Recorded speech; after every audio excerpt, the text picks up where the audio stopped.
Hello दोस्तों, एक बार पुनः आप सबका मेरे यूट्यूब चैनल मैथ्स दर्पण में स्वागत है। आज आप सभी साथियों के लिए मैं नई जो सूचना लेके उपस्थित हुआ हूँ आपके सामने।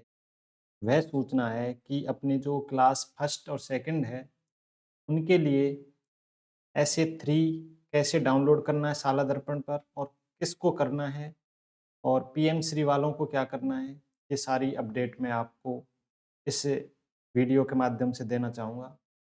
तो बिना कुछ देरी किए हुए चलो स्टार्ट करते हैं कि अपन का जो ऐसे फी लेना है फर्स्ट और सेकंड का, वे कैसे लेना है और कब से इसकी डेट है, ये सारी चीज़ें हमें बात करेंगे।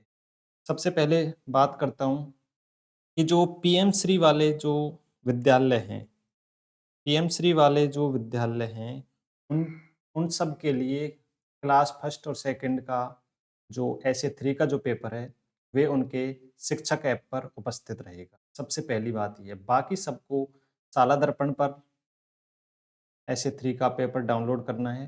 वे कैसे करना है, स्टेप बाय स्टेप समझेंगे। सबसे पहले अपने अपने लॉगिन हो जाना है। लॉगिन होने के बाद में आपको लॉगिन हो जाने के बाद में सीधा आपको विद्या विद्यालय टैब पर जाना है। इधर अपने विद्यालय टैब है, इस पर आपको जाना है। थोड़ा ज़ूम कर देता हूँ आपको। इधर विद्यालय टैब पर जाएँगे। विद्यालय टैब के बाद अपना जो नेक्स्ट टैब खुलेगा, वह इस तरीके से इंटरफ़ेस खुल जाएगा और इसमें आपको यहाँ पर एक नज़र आएगा FLN offline paper download class first and second. इस पर जैसे ही आप क्लिक करोगे, तो आपके जो एचएम सर हैं, उनका यहाँ पर ओटीपी जाएगा और ओटीपी आपको डालकर वेरीफ़ाई करना है और वेरीफ़ाई डा डा करते ही आपको ये इंटरफ़ेस खुल जाएगा। यहाँ आपको सभी क्लासों के जो पेपर हैं, वे आपके यहाँ डाउनलोड हो जाएँगे। यहाँ आपको पेपर डाउनलोड कर लेने हैं।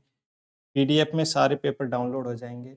उसमें सारी चीज़ें, सारी डिटेल्स हैं आपकी, किस तरीके से उसको देखना। जिस तरीके से एसे 3 ये इस तरीके से क्लास कक्षा 2 का विषय गणित का ये पेपर है।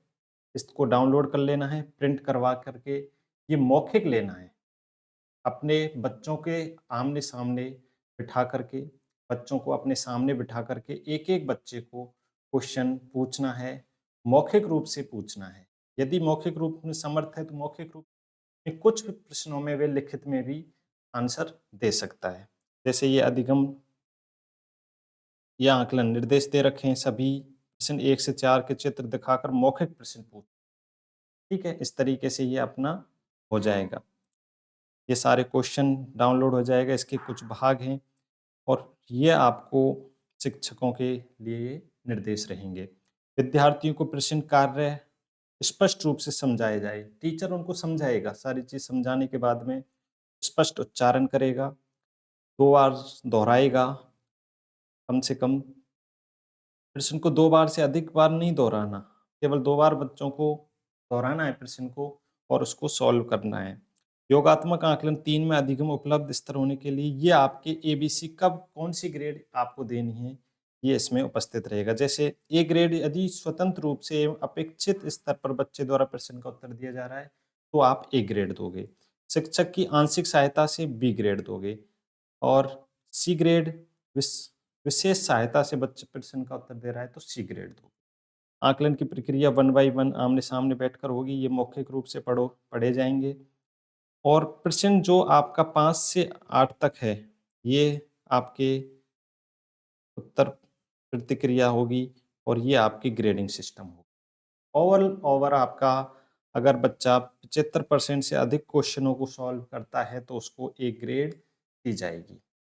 बाकी 40 से 74% तक बी ग्रेड और 40% से कम है तो सी ग्रेड दी जाए। ये आपकी ग्रेडिंग सिस्टम का है और ये आपकी जो ग्रीन शीट है उसमें आपको प्रत्येक क्वेश्चन को आपको देखना है कि बच्चा किस स्तर का है।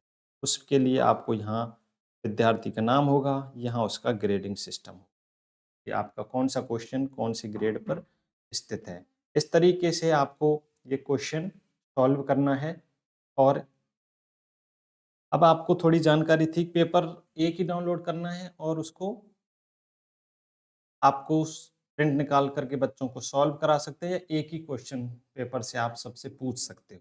साथ ही साथ में ग्रेडिंग आपको डालनी है और ग्रीन शीट तैयार करके सेम यही ग्रीन शीट आपको ताला दर्पण पर अपडेट करनी है। तो ये थी आपकी जानकारी, और यदि आपको जानकारी अच्छी लगी हो, इस चैनल को सब्सक्राइब करें, और थैंक यू।